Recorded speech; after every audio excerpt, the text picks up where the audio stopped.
So we're going to present to you really the training aspects associated with EnvEast. I'd like to introduce ourselves. I'm Bill Sturges and I'm the director of EnvEast. Iain Lake here is the deputy director of EnvEast and also the chair of the training and progression subgroup, who's had much to do with the training development. And we have Alice Brewer here, who's the DTP officer in the postgraduate research office here at UEA. So I'm going to start the presentation and hand over to Iain part way through. Iain will talk you through some more of the details about progression monitoring. And we'll take questions at the end rather than during the presentation, if that's okay. So a little background to what EnvEast is, for those of you who maybe are not familiar with the doctoral training partnership, that EnvEast is one of 15 DTPs in the UK. We're not just UEA. I know we're actually talking here at UEA, but it's across the universities of UEA, Essex and Kent. And at UEA, it's the departments of environmental sciences, biology, maths and international development. At Kent, it's the Durrell Institute and the National Centre for Statistical Ecology. And at Essex, it's the School of Biological Sciences. And as well as that, we also have core partners who are very deeply involved in our research and training. That includes Plymouth Marine Lab, BAS, CEH, CFAS, SAFOS, BTO, BGS and the Met Office. And these are distinguished in the sense that they offer joint studentships and very frequently also are case partners as well. We have contributing partners. I won't list them here, but there's 11 contributing partners who typically provide some input into supervisory teams or access to facilities. You can see straight away that we have a large challenge in running EnvEast. It doesn't sit within any one university, and it bridges across a number of research institutes. So we've been trying to develop uniform processes that work across all these different partners, and that is quite a challenge. So trying to have training and reporting procedures that work for all has been quite a task. So I hope you'll bear with us as you find that some things don't conform exactly with the way things are normally done at UEA, for instance. In terms of our student population, we have, if you like, two flavours of students. We have the DTP funded students, those who have between 50 and 100% of funds coming directly from our NERC DTP allocation. We have 12 NERC places. And we also have associated postgraduate researchers. And these are funded by other mechanisms. Some of them are NERC industrial case. Some of them are international self-funded or come with institutional funding. But they join EnvEast for the purpose of training by paying a very modest enrolment fee at the beginning, and then they follow our research training plan. So as an example, the cohort that just began really last week comprised 15 DTP funded, so it's a 12 NERC plus some co-funding, and 11 associated. Rather similar numbers last year. So as you'll notice, the training is very different from the way that things have been done traditionally with the NERC algorithm system of awarding studentships. The reason for this is largely driven by BIS. Of course, NERC sits within BIS, and NERC have their own new emphasis on this. And the NERC view really springs out of a review they did of skills needs in 2012. It's a review of skills needs in the environment sector. And this lays down what they view as being the imperatives for providing high quality training for PhD students. The other reason we're changing is that we are conscious that we are in competition with other DTPs. And we are very sure that one of the main things that NERC will judge us on will be the quality of our training. That becomes very important when we come to bid for DTP2 in about 2 years' time. Undoubtedly, the panels will be looking very closely at the training that we propose to offer, and that will be based on what we offer now. So the key ingredients that NERC expects from this training, they put great emphasis on cohort delivery, so they really want to see all the students in DTP get together to be trained. They put also a great store in advanced training, which we'll come to by what they mean by advanced training. The training has to meet the PGR's needs. That's very important, obviously.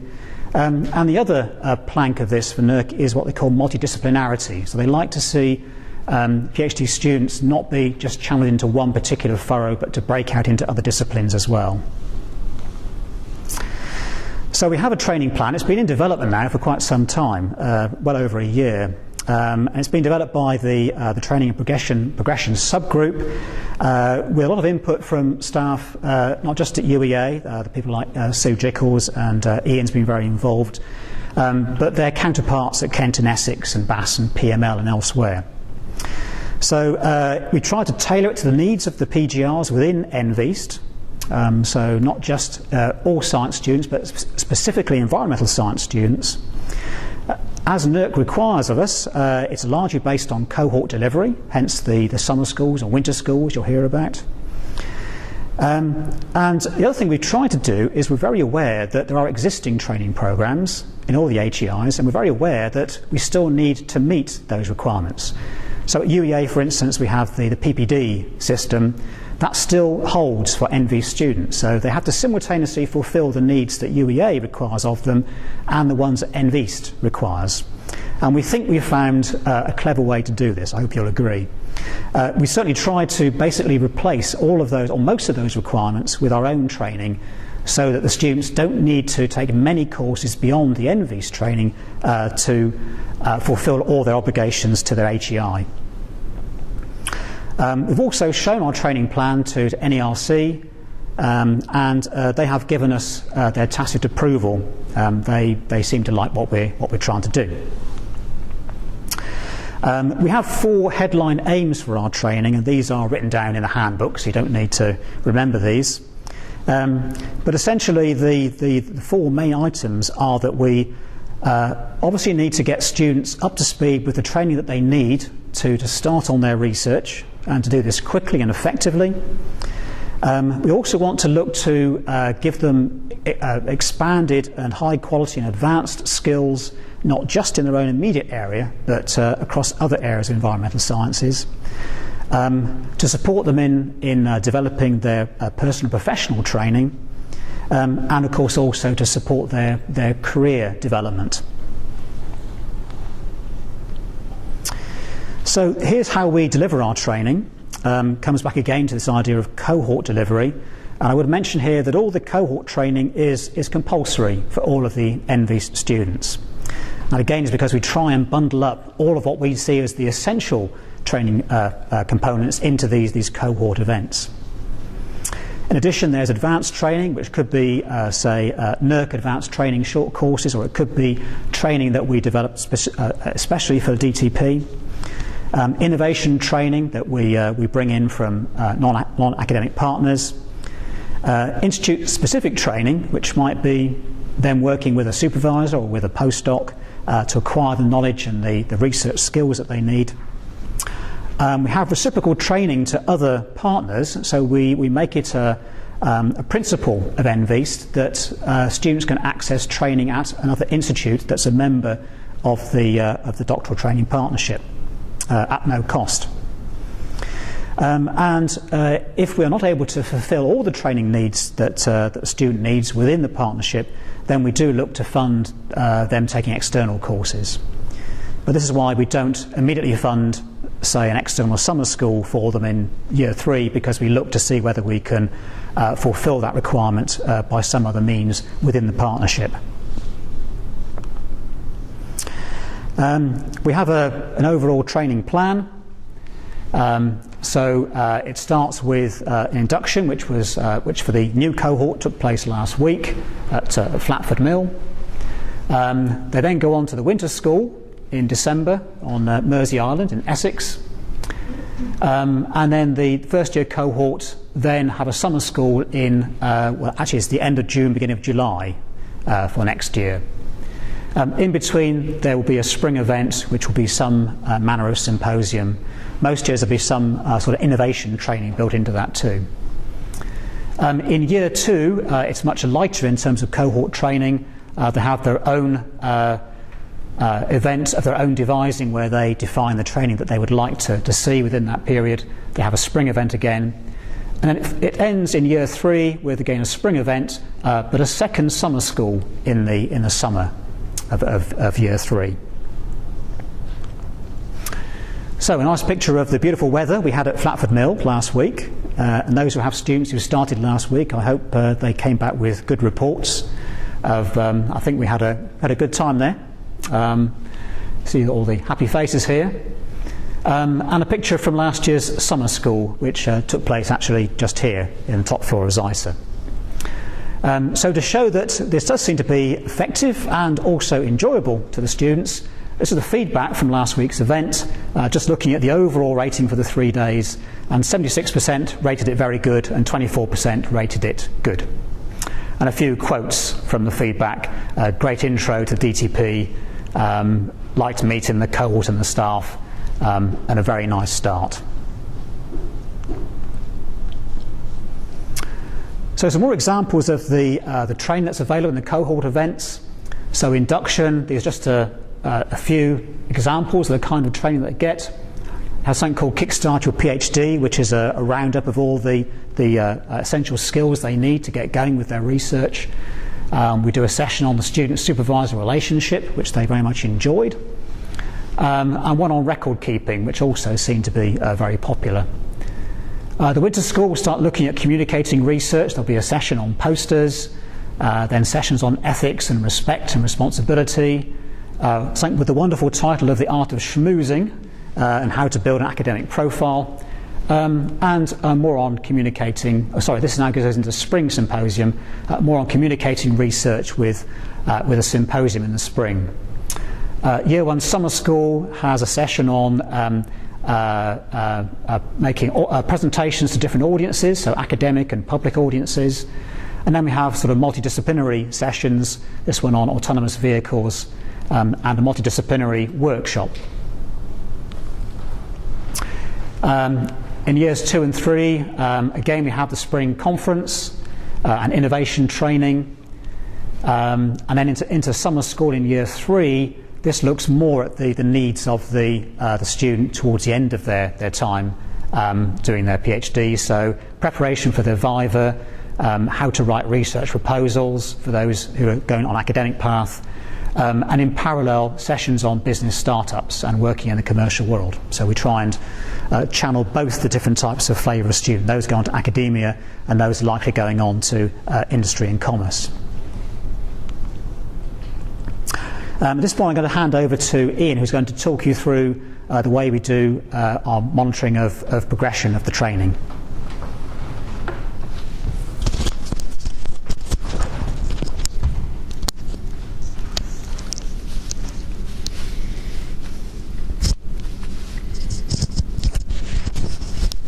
Thank you.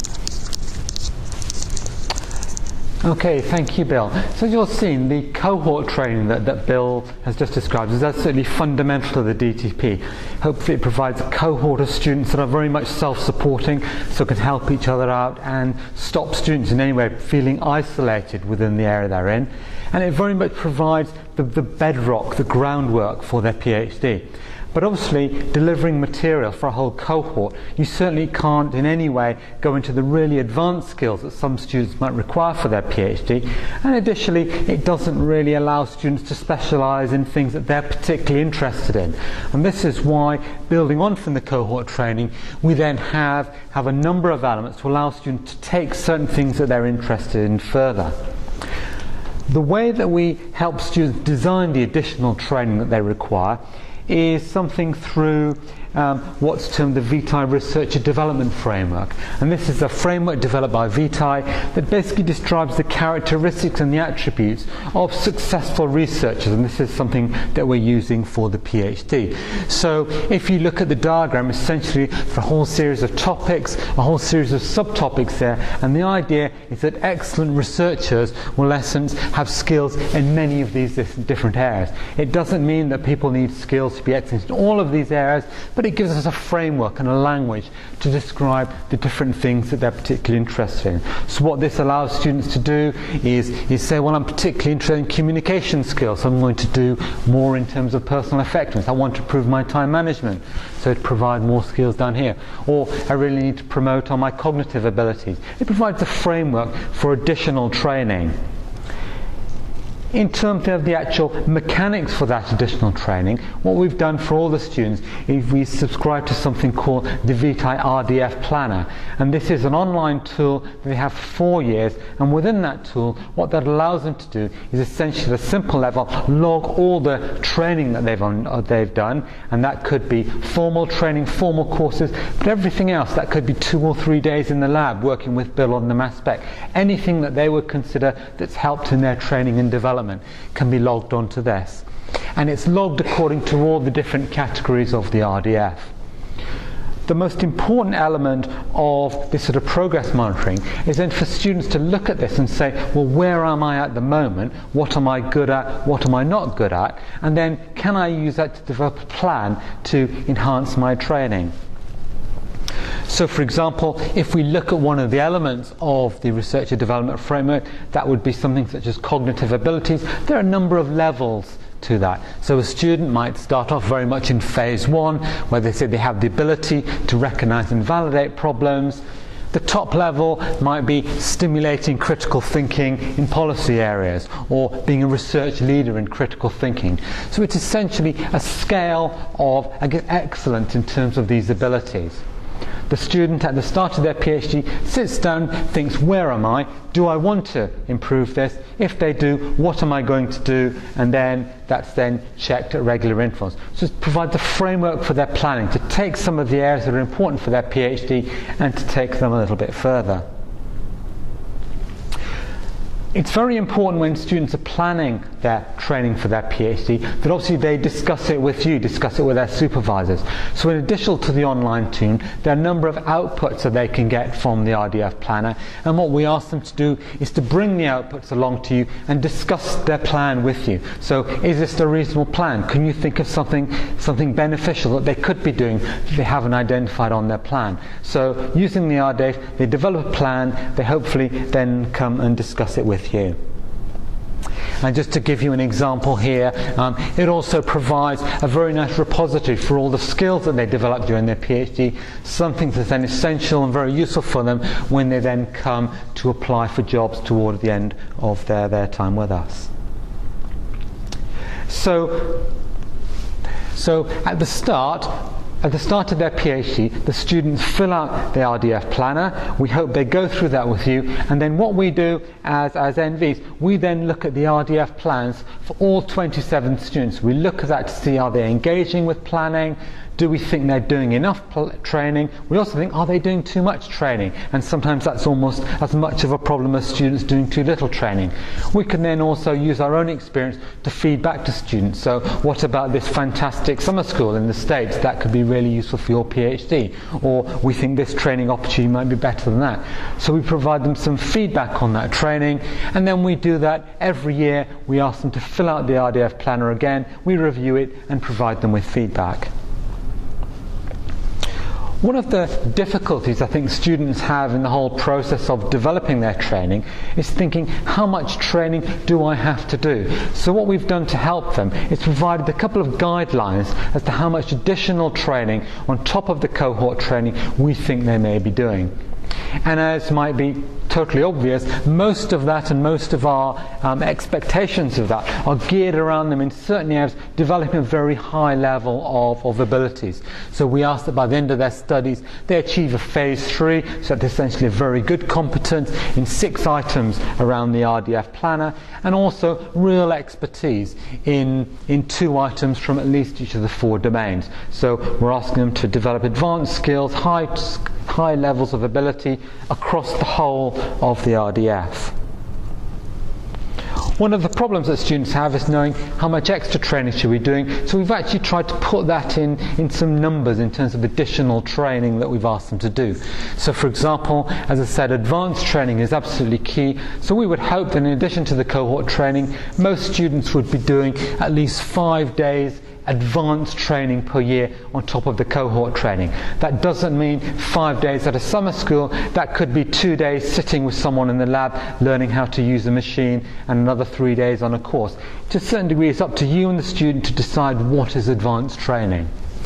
We also are strongly recommending that students undertake advanced training beyond their disciplinary area, and this is something that NERC are very keen on, the idea of multidisciplinarity, that even if a student's focusing on meteorology, there's no problem with them doing something in oceanography or ecology or social science, because it could be useful for their future research development.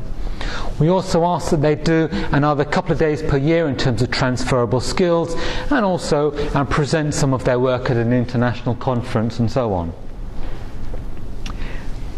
As well as that, there are a number of written pieces of work that students have to submit as part of the EnvEast training. Those are essentially identical to what the universities require them to submit. So if you're students at UEA, Kent or Essex, these will be very familiar to you, because you'll have to submit each of those along with your annual progress reporting. If there's one thing that I think students find quite confusing, certainly to start with, is this interface between, well, I'm an EnvEast student, but I also have to satisfy UEA, Kent and Essex, their training requirements. And I think what I'd say on this is that the training requirements, I think we provide a very high level of training. And if there's one thing we say to students, is don't worry about UEA PPD credits, don't worry about Kent Research and Development Framework, don't worry about Proficio. If you do the EnvEast training, you're likely to surpass your requirements for training at each of those institutes. So essentially EnvEast is training plus. They won't have any problems achieving the requirements of their universities. The one thing I would say, though, to you as supervisors is I'd very much encourage you to get involved in the training of your students. Certainly there's probably no one better to recommend to your students good advanced training courses for them to do. So certainly tell them about summer schools, tell them of the things you think they should be doing. Also, look at their training plans and think to yourself, is this reasonable? Are they doing too much? Are they doing too little? And I think in about 5 students last year, the comment that we kind of felt was, these students are doing far too much training. If they do all this training, they'll have no time for their PhD at all. So look at what your students are planning to do. Think, is it a reasonable amount of training? And in addition to that, very much think about the timing of training. Again, if your student is going to be using R, if they're using MATLAB, think about encouraging them to schedule that training at an appropriate time.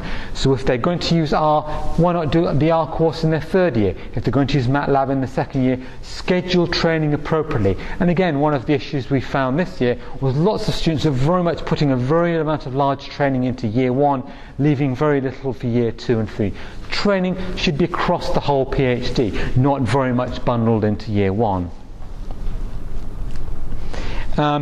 Very key for all students is obviously the dates for the summer school. These are all in the handbook, but to make sure as far as possible that your students are free when all the summer schools and the winter schools are on, so they can attend. We think they're very useful, and also helps the cohort develop and move forward as a group. So do try and make sure that these are blocked out in your students' calendar. In addition to these cohort activities, we also ask the students to take part in bi-monthly webinars, where they come up with a topic that they're particularly interested in, and then someone will do a presentation of them to the whole group. And finally, there's been a lot of detail that I've gone through. All of this is in the EnvEast handbook that's online. And I think now I'll pass back to Bill to say a little bit about funding.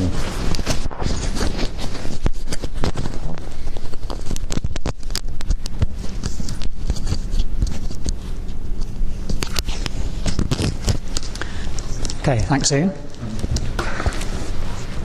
Tangle up.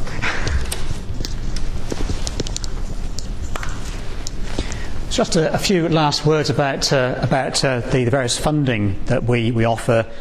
This is in addition to, of course, their regular RTSG funds that they get. And there is an issue here, because it can get a little confusing. There is a subtle difference between the funding for the DTP funded students and those who are associated. Even if they are industrial case students, they are associated as opposed to being DTP funded.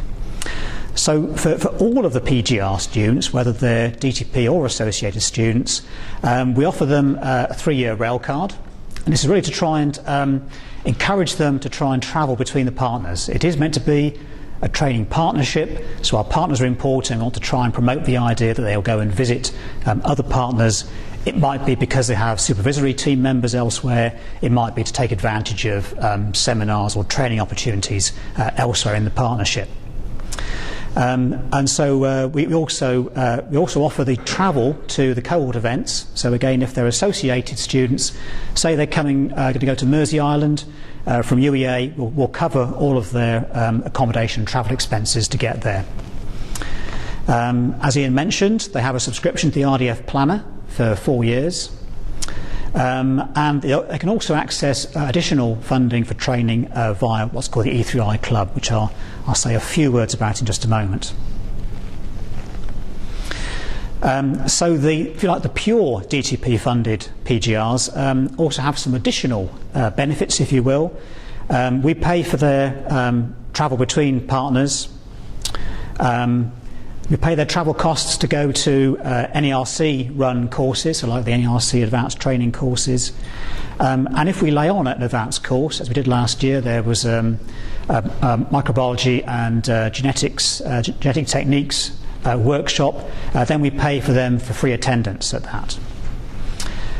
They can also apply to us for funds to go to an international conference. They can apply for external training courses, but again we look to see whether we can fulfil that need within the partnership at a lower cost if possible. But if not, then we'll fund that requirement. And also we do have funds to fund publication costs if those are over and above what can be accessed via the usual open access block grants that most HEIs have.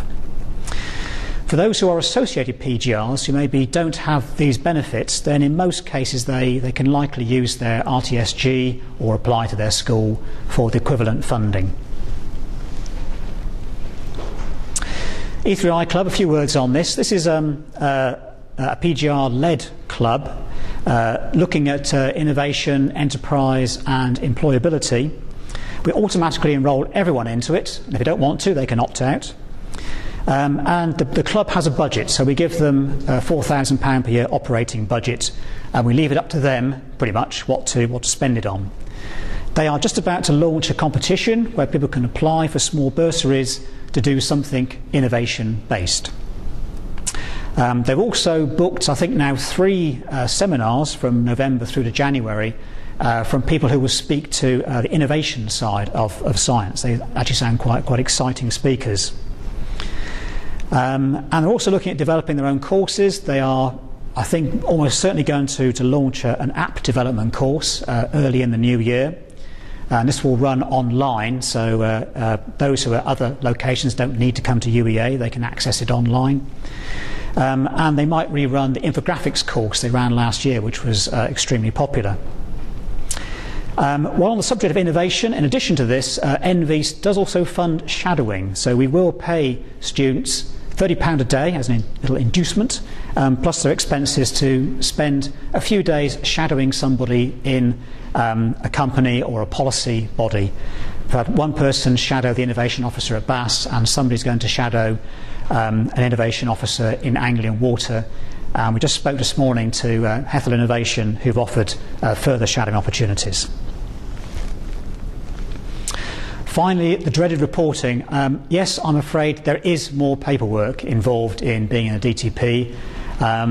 It's a lot to do with the requirements that NERC place upon us. We of course have to report back to them on an annual basis. That means we have to ask you for extra bits of paper.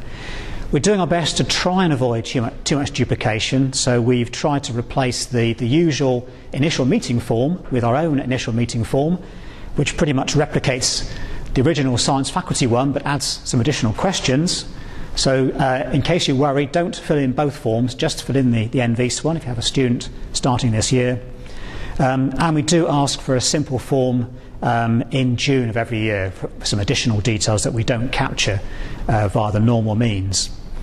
NERC also insists that all the students do fill in the Research Fish online profile for themselves on an annual basis.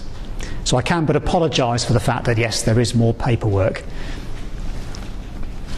And with that, we end the presentation and we'll take some questions.